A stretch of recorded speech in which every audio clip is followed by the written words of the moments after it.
Allô tout le monde, j'espère que vous allez bien. Aujourd'hui, j'ai le plaisir de vous présenter une petite vidéo sur mon retour d'expérience sur mon stage d'observation. Mon nom est Sarah Hiergeau. J'ai commencé à étudier dans le programme de nutrition holistique en janvier 2021. J'ai suivi 4 cours avant de réaliser le stage, qui sont pratique alimentaire durable, promotion de la santé, conception culinaire et approche holistique de la santé. Donc, j'ai tout simplement commencé par cibler mes centres d'intérêt, ce qui est, je pense, très important afin de savoir dans quel genre de milieu on a envie de travailler et avec quel genre de clientèle on a envie de travailler.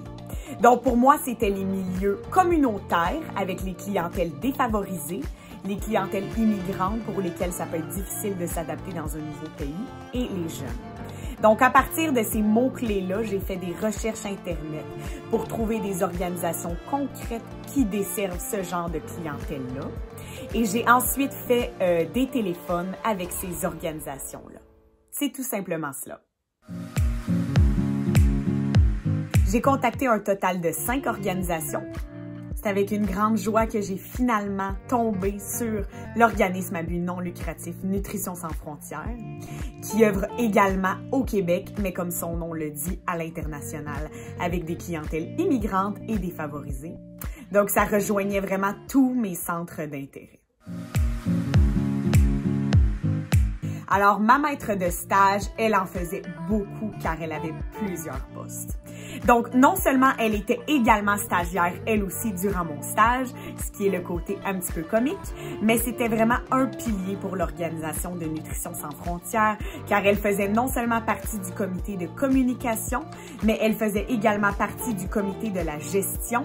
Donc ça veut dire qu'elle avait un pied dans tous les comités de l'organisation, puis elle veillait à ce que tout se passe bien. D'où le fait que c'était vraiment un pilier pour Nutrition sans frontières.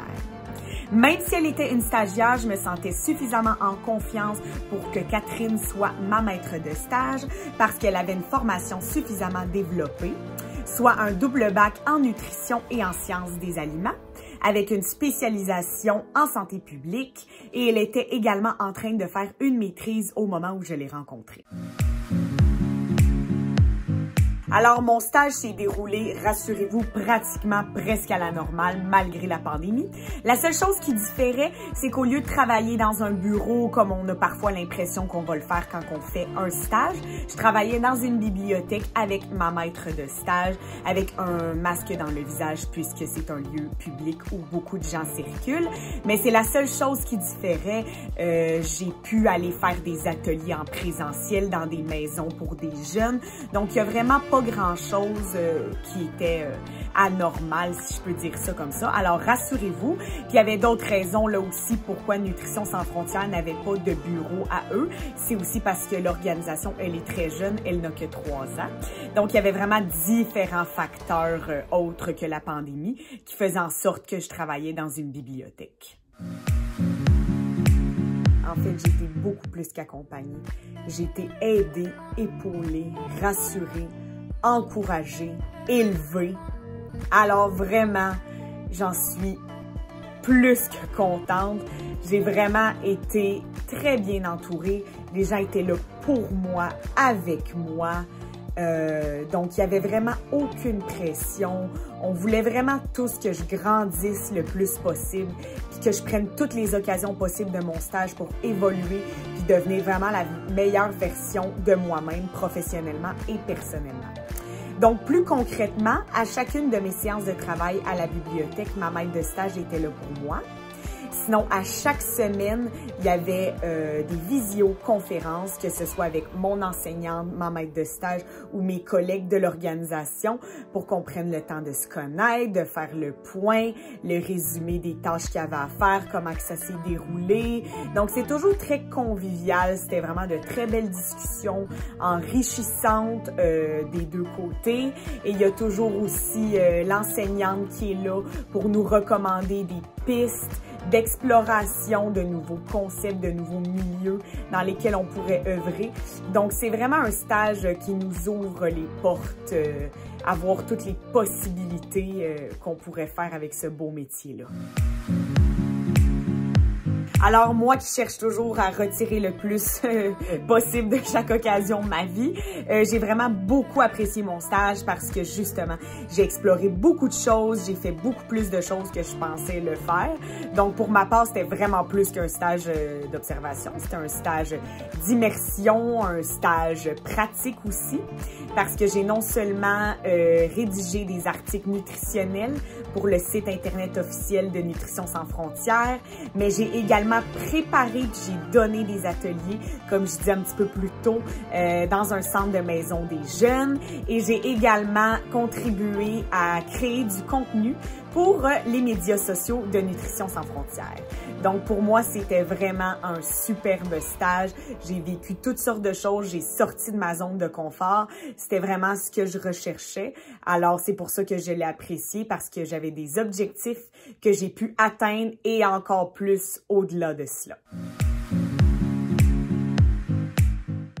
Donc, sur le plan professionnel, comme on le sait déjà, la nutrition, oui, c'est beaucoup plus que des théories, que du rationnel, que de la science.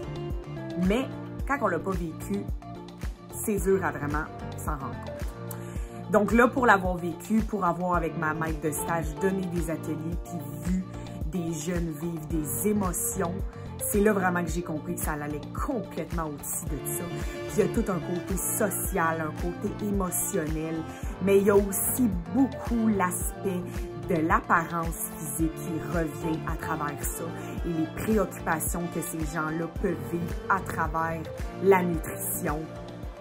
J'ai compris que c'était de créer des liens avec des gens, des liens de confiance, des liens de soutien où on peut échanger, parler, discuter, puis que ça va des deux bords aussi. Nous, on a à apprendre de notre clientèle et notre clientèle a à apprendre de nous. C'est vraiment de recréer dans le meilleur du possible des expériences positives puis une relation positive avec la nourriture chez ces gens-là. Donc, c'était beaucoup de belles réalisations que j'ai apprises. Et du plan personnel, je dirais, j'ai beaucoup appris qu'il ne faut pas dans la vie de se faire des a priori puis de mettre les gens dans des boîtes. Donc, c'est-à-dire que pour ma clientèle, par exemple, c'est pas parce qu'elle était dans la rue au moment où je les aidais qu'ils ont toujours été dans la rue. Des fois, on oublie que ces gens-là ont probablement déjà été des gens comme nous, en situation financière où tout va bien, en situation financière aisée, mais que dans la vie, des fois, on ne sait jamais, puis c'est des situations qui peuvent toucher n'importe qui, puis personne n'est à l'abri de vivre des désagréments à ce niveau-là. Donc, ça m'a appris d'être très humble autour de ça, je dirais, et de ne pas voir ces gens-là comme une autre catégorie d'individus.